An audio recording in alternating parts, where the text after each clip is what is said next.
Hi everyone, very good morning to all of you. तो आज हमारा 10th सेशन है। आज हम स्टार्ट करेंगे फ्यूचर टेंस। इससे पहले हम प्रेजेंट टेंस और पास्ट टेंस को ऑलरेडी कवर कर चुके हैं। उसकी क्लासेस आप प्लेलिस्ट में देख सकते हो।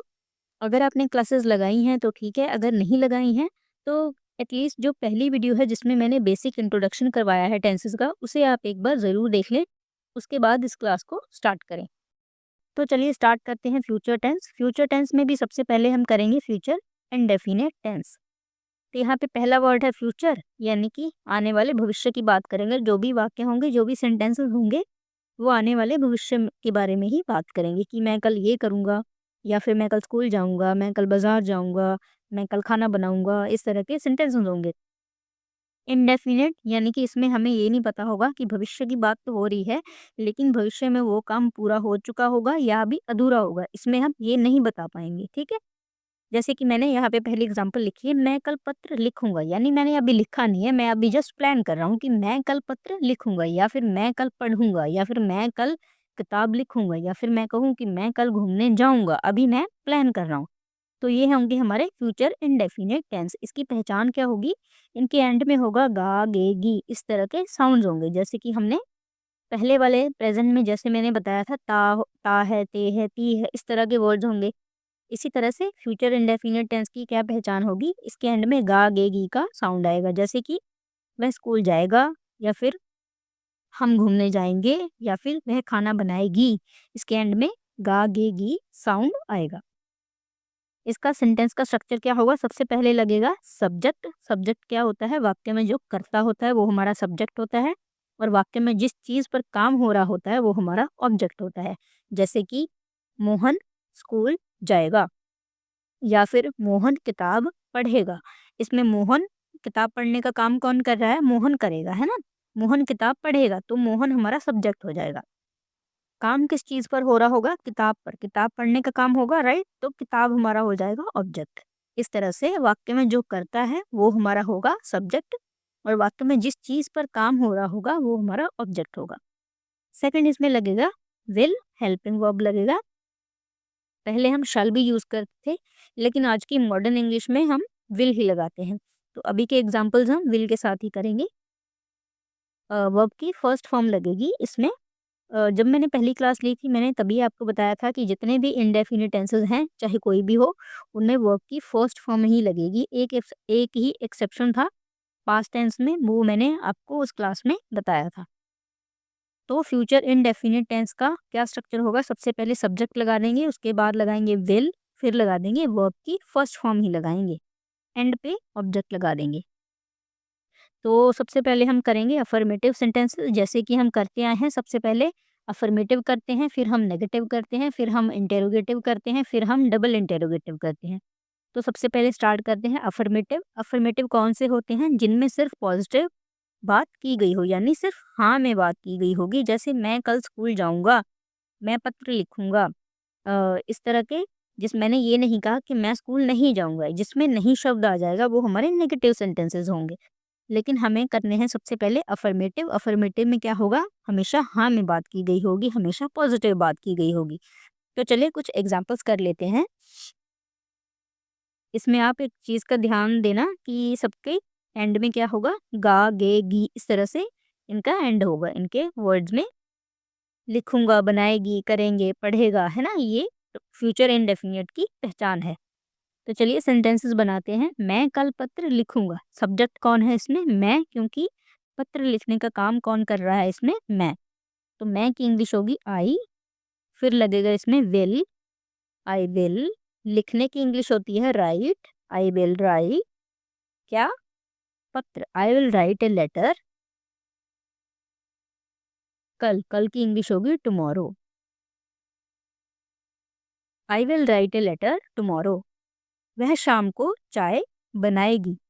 बनाएगी यानी लड़की की बात हुई है, तो आएगा शी विल। चाय बनाएगी, बनाने की इंग्लिश होगी मेक, शी विल मेक। क्या? चाय की इंग्लिश होगी T, she will make tea in the evening. हम तुम्हारी मदद करेंगे। हम यहाँ पे सब्जेक्ट है, इसकी इंग्लिश होगी वी विल मदद करने को कहते हैं help. We will help you. वह किताब पढ़ेगा। पढ़ेगा यानी लड़का है तो वह की इंग्लिश हो जाएगी ही। ही विल पढ़ने को कहेंगे रीड। फर्स्ट फॉर्म ही लगाएंगे हम सबकी। He will read a book. तुम सच बोलोगे। You will tell the truth. वे अगले हफ्ते यात्रा करेंगे। यहाँ पे वे है सब्जेक्ट हमारा, इसकी इंग्लिश होगी दे। दे विल यात्रा करने को कहते हैं ट्रैवल करना, तो यहाँ पे आएगा ट्रैवल। दे विल ट्रैवल कब? अगले हफ्ते यानी next week.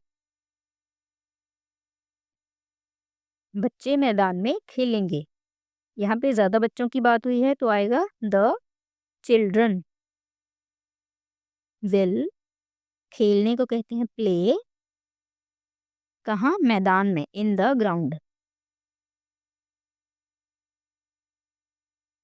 The children will play in the ground. तो ये थे हमारे अफर्मेटिव सेंटेंसेस। अब हम करेंगे नेगेटिव सेंटेंसेस। नेगेटिव सेंटेंसेस वो होते हैं जिनमें नहीं शब्द आपको देखने को मिलेगा। इसके सेंटेंस का स्ट्रक्चर सेम ही है, बस आपको बीच में नॉट लगा देना। सबसे पहले सब्जेक्ट लगाएंगे, फिर विल, उसके साथ नॉट लगा देंगे और एंड पे क्या आएगा? वर्ब की फर्स्ट फॉर्म। फिर ऑब्जेक्ट दिया है तो लगा देंगे, नहीं दिया है तो नहीं लगाएंगे। एग्जाम्पल्स करते हैं। मैं कल देर से नहीं उठूंगा। सब्जेक्ट है हमारा मैं, इसकी इंग्लिश होगी आई। फिर क्या लगाना था हमें? Will not. I will not उठूंगा। उठने की इंग्लिश होती है wake up. I will not wake up.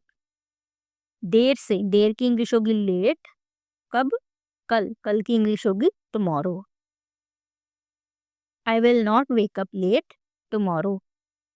वे आज काम नहीं करेगी। वह आज काम नहीं करेगी यानी शी विल नॉट। काम करने को कहते हैं वर्क करना। काम की इंग्लिश होगी work. She will not work today. वे हमारी बात नहीं मानेंगे। वे की इंग्लिश होती है दे। दे, फिर आएगा will not. They will not बात नहीं मानेंगे, इसे हम कहेंगे ओबे। हमारी, इसकी इंग्लिश हो जाएगी अस। दे विल नॉट ओबे अस। वे हमारी बात नहीं मानेंगे। हम देर नहीं करेंगे। हम की इंग्लिश हो जाएगी वी विल नॉट। देर नहीं करेंगे, इसका लिखेंगे be late. We will not be late. वह चाय नहीं पिएगा। लड़के की बात हुई है, ही लगाएंगे। He will not drink tea. He will not drink tea. बच्चे बाहर नहीं खेलेंगे। बच्चे, ज्यादा बच्चों की बात हुई है तो लिखेंगे the children. The children will not play outside. तुम मेरी मदद नहीं करोगे। तुम की इंग्लिश होगी यू विल नॉट। मदद करने को कहते हैं help. You will not help me. तो ये थे हमारे नेगेटिव सेंटेंसेस जिनमें नहीं शब्द आया है।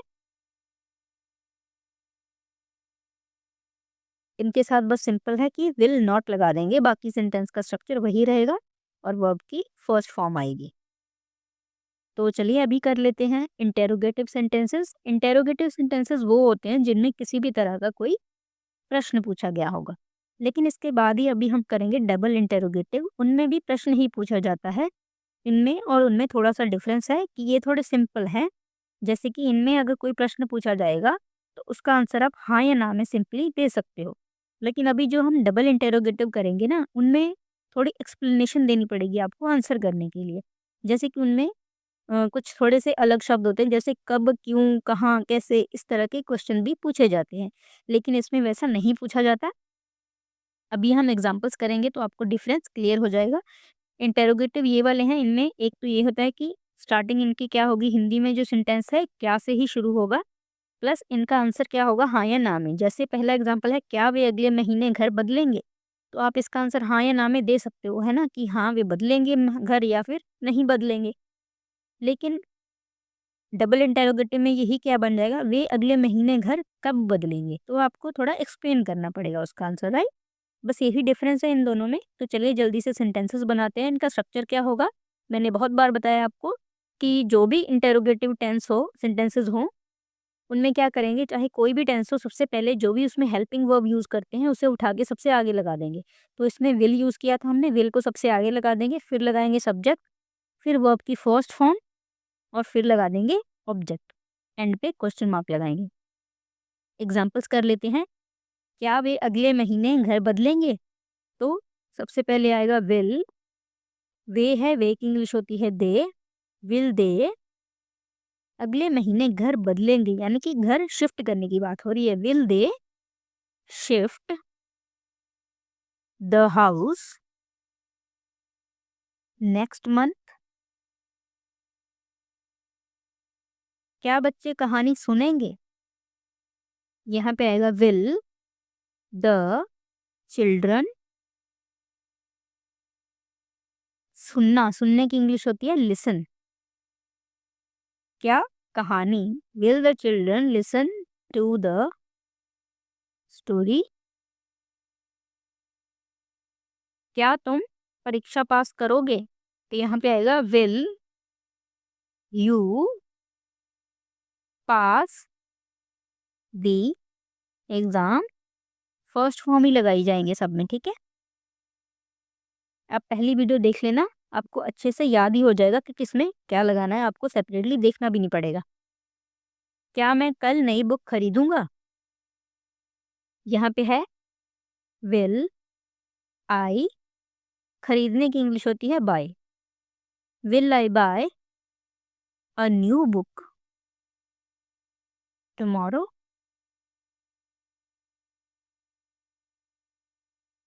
क्या वह स्कूल जाएगा, तो इसकी इंग्लिश बनाएंगे विल, जाएगा यानी लड़का है, ही आएगा, विल ही गो, पहली जाने की इंग्लिश होती है go, first form, will he go to school. क्या वे मैच जीतेंगे, विल, वे की इंग्लिश होगी दे, विल दे, जीतने को कहते हैं win, will they win the match. क्या वह आज खाना बनाएगा, यहाँ पे बनाएगा यानी लड़के की बात हुई है तो ही आएगा, विल ही, खाना बनाने को कहते हैं कुक करना, तो यहाँ क्या आएगा cook, will he cook food today. तो आपने ध्यान दिया होगा कि इन सबका आंसर हाँ या ना में बन रहा है, प्लस स्टार्टिंग सबकी क्या है, क्या से हुई है, तो ये तो है हमारे इंटेरोगेटिव। तो अभी हम करते हैं डबल इंटेरोगेटिव। डबल इंटेरोगेटिव में भी प्रश्न ही पूछा जाएगा आपसे, लेकिन इनमें क्या होगा, सबसे पहले हम WH फैमिली लगा देंगे, बाकी का सेंटेंस का स्ट्रक्चर वही इंटेरोगेटिव वाला ही रहेगा। WH फैमिली क्या होती है, जो WH से वर्ड स्टार्ट होते हैं, जैसे कि वाई, वेन, वेयर, या फिर विच, या फिर वॉट, है ना, ये वाले जो जिनमें इनसे सेंटेंस स्टार्ट होगा वो हमारे होंगे डबल इंटरोगेटिव। जैसे कि कब, क्यों, कहाँ, कैसे, इस तरह के सवाल पूछे जाएंगे, वो डबल इंटरोगेटिव का पार्ट होंगे। तो सबसे पहले क्या करेंगे, WH फैमिली का जो भी वर्ड होगा उसे ढूंढेंगे और उसे सबसे पहले उठा के लगा देंगे। जैसे सेंटेंसेस करते हैं, तुम कल कहाँ जाओगे, तो यहाँ पे वर्ड क्या है, कहाँ, ये हमारा WH फैमिली का वर्ड है, कहाँ यानी वेयर। इसके बाद लगाएंगे विल, सब्जेक्ट क्या है, तुम की इंग्लिश होगी यू, वेयर विल यू, फिर आएगी वर्ब की फर्स्ट फॉर्म, जाने की इंग्लिश होती है go, where will you go, कब, कल पूछा है, where will you go tomorrow, where will you go tomorrow. Next करते हैं, वह यह काम क्यों करेगा, क्यों वर्ड है यहाँ पे, इसको लिखेंगे वाई, विल, करेगा यानी लड़के की बात हुई है तो आएगा ही, वाई विल ही काम करना, इसे कहते हैं डू। इसकी इंग्लिश होगी do. Why will he do this work? Why will he do this work? वे कब लौटेंगे? यहाँ पे वर्ड है कब। कब की इंग्लिश होती है व्हेन। व्हेन, फिर आएगा विल, वे की इंग्लिश होगी दे। व्हेन विल दे, लौटने को कहते हैं return. When will they return? हम परीक्षा की तैयारी कैसे करेंगे? यहाँ पे वर्ड है कैसे। कैसे की इंग्लिश होगी how. How will we prepare for the exam? तुम कौन सी फिल्म देखोगे? यहाँ पे वर्ड है कौन सी। कौन सी की इंग्लिश होती है विच। विच मूवी विल, तुम की इंग्लिश होगी you. Which movie will you, देखने को कहते हैं watch. Which movie will you watch? बच्चे कब सोएंगे? कब की इंग्लिश होगी when. When will the children sleep? वह कल कहाँ जाएगा? कहाँ, यहाँ पे वर्ड है, इसकी इंग्लिश हो जाएगी वेयर। विल, जाएगा यानी लड़का है। Will he, where will he, जाने को कहते हैं go. Tomorrow, where will he go tomorrow? तो ये थे हमारे डबल इंटेरोगेटिव। आई होप कि आपको इंटेरोगेटिव और जो डबल इंटेरोगेटिव है इनका डिफरेंस पता चल गया होगा। तो ये थी हमारी आज की क्लास। आज हमने किया फ्यूचर इंडेफिनिट टेंस, कल हम करेंगे future continuous tense. I hope कि मैं आपको आज का कॉन्सेप्ट समझा पाई हूँ। तो अगर आपको हमारी क्लास समझ आई है तो यहाँ पे मैंने 4 एग्जाम्पल्स लिए हैं। इनका आंसर आप मुझे कमेंट सेक्शन में ज़रूर बताना। पर अगर कोई डाउट हो तो उसे भी आप कमेंट सेक्शन में पूछ सकते हैं, मैं ज़रूर रिप्लाई करूँगी। तो चलिए मिलते हैं कल की क्लास में। Thank you so much.